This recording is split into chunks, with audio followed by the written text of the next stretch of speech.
Honorable President of the Assembly, Excellencies, distinguished guests, ladies and gentlemen, it's a great honor and privilege to address you all on the occasion of the 75th anniversary of the United Nations. On this special 75th anniversary of our multilateral global union for peace, progress and prosperity, it's fundamental to recommit ourselves to the UN Charter and its broad-based consensus on effective cooperation for common sustainable international development. Consensus, cooperation, and targeted common action have never been more important than at this time, where the world is challenged politically, socially, and economically by the COVID-19 health pandemic.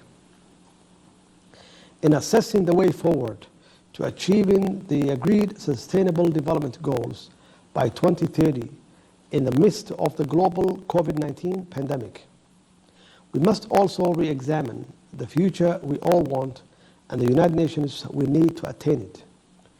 COVID-19 has been a devastating lesson and the loudest possible wake-up call in the need for global cooperation, effective partnership, and the firm commitment to multilateralism to confront it together.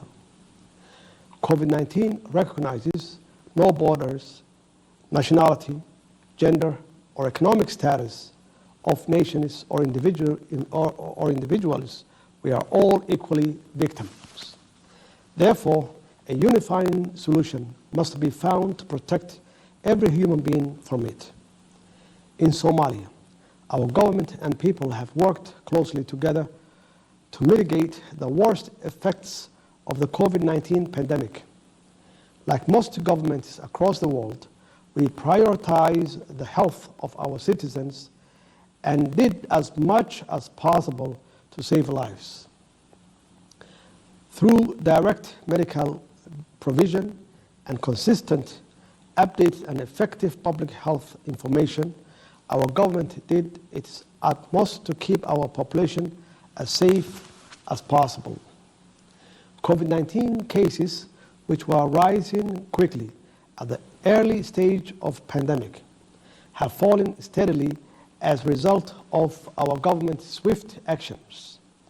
Again, this successful response would not have been possible without the effective partnership between our government, citizens, and international partners. I wanted to pay special tribute to all of our courageous and dutiful health personnel who risked their lives to save others. I also recognize the patience and contribution of the Somali private sectors, which worked with the government to keep the economy functioning and providing vital services to the Somali people at the most critical hour of need. Yet, the success of our common efforts in Somalia does not mean that we are unscattered. According to official statistics, over 3,000 Somalis were infected by the virus and around 100 tragically lost their lives as a result. Many more who were diagnosed had to live with the pain and the suffering of COVID-19, and others still remain vulnerable given the weakness of Somalia's overstretched health system and infrastructure. Given the grave health challenges posed to the world, in particular the most vulnerable nations like Somalia, I feel confident that with a greater public health collaboration, information sharing, and equitable distribution of the potential COVID-19 health treatments currently in development, we can permanently reverse the deadly impact of the virus for every human being on the planet.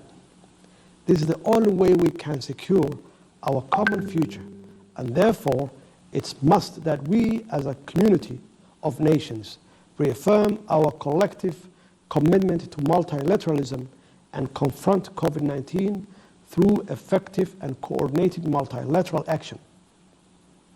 Excellencies, distinguished guests, ladies and gentlemen, across the world, economies of all sizes have been severely impacted by COVID-19, with the most vulnerable affected the most. In Somalia, like everywhere else in the world, we are challenged by a painful contraction of the economy, job losses, and the need to continue investing in our essential basic public services to protect our citizens from the deadly virus. You can all appreciate this is a huge task for a recovering post-conflict state like Somalia, but our government has and will remain steadfast in rising and responding to the diverse challenges that lay ahead. Our government's economic policy response to COVID-19 has once again been to put our people first, with tax relief for most key staple food items. Now, hoping that the worst is behind us, we are cautiously starting to open up our economy to ensure the normal life can resume for our people. However, we also understand the huge challenge that Build Back Better, stronger, and more equitable from the COVID-19 impact will be for Somalia. In reiterating the importance of confronting COVID-19 through effective multilateral action, I want to recognize the enabling economic and financial support provided to the Somali federal government to mitigate the worst of COVID-19 economic pressure by the international financial institutions and many other multilateral institutions after Somalia successfully reached the decision point and attained debt relief from many of its major international creditors. As we progress towards achieving debt cancellation through our enabling economic reforms, we remain cognizant that Somalia's economic future and the prosperity of its people are closely interlinked with that of the rest of the world.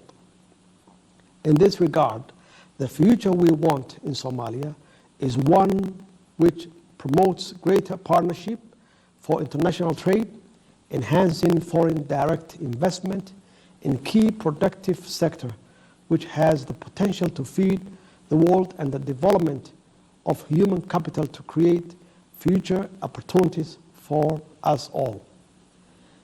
The United Nations we need is an inclusive global multilateral platform for propelling not just the ideas and aspirations of change, but their realization as well. COVID-19 has economically challenged us, and if the sustainable development goals are to ever be realized, the world must recover better for all and together. Excellencies, distinguished guests, ladies and gentlemen, global crises like the COVID-19 pandemic provide both an opportunity for renewal and a challenge to overcome. We have seen the devastating health and economic impact of the virus, and we are all feeling and living with a painful result.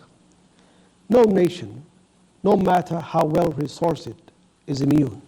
Yet, despite our common suffering and pain, I'm fearful that COVID-19 has and will continue to exacerbate the already existing gulf between the developed and developing and fragile states that make up the UN family.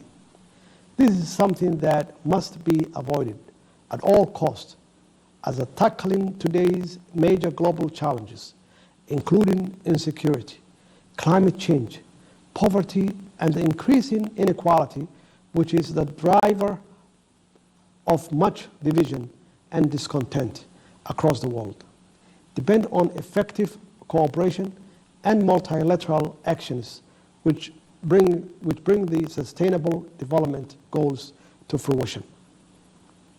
Somalia is working through and with the UN to create a better future for Somalia and the world. We are taking the lead in delivering development to our people and working with our valuable international partners to ensure we rebuild a domestic, inclusive, democratic, inclusive, and economically prosperous Somalia. Despite the challenge of COVID-19, we are still working hard to undertake inclusive national elections where the Somali people can determine their future. We are firmly committed to promoting and instilling a strong tradition of democracy and accountable governance which services the Somali people first and foremost. We are also successfully defeating the menace of global terrorism with the effort of our brave armed forces in collaboration with AMISOM and other international partners to make the world a safer place. I'm confident with our government's efforts and continued support of our important international partners, Somalia will not only confront COVID-19, but it will contribute positively to the multilateral effort required to make the world a better, more resilient, and equal place for all. Looking forward, it's fundamental that we fully realize the sustainable development goals for each and every citizen of this world. We cannot afford to leave anyone behind.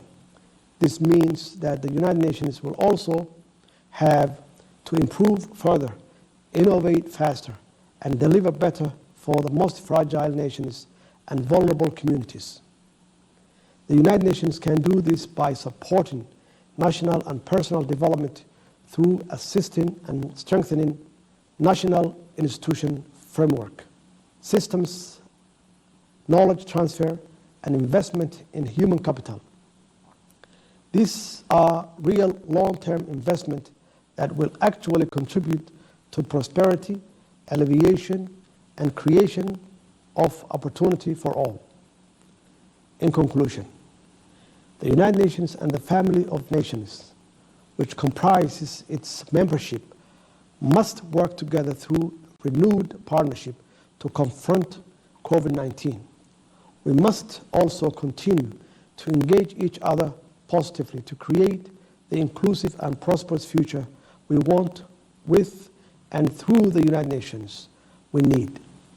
In this regard, we in Somalia reaffirm our commitment to multilateralism to overcome all common obstacles and to capitalize on every opportunity to create a better, safer, and equal world. I thank you.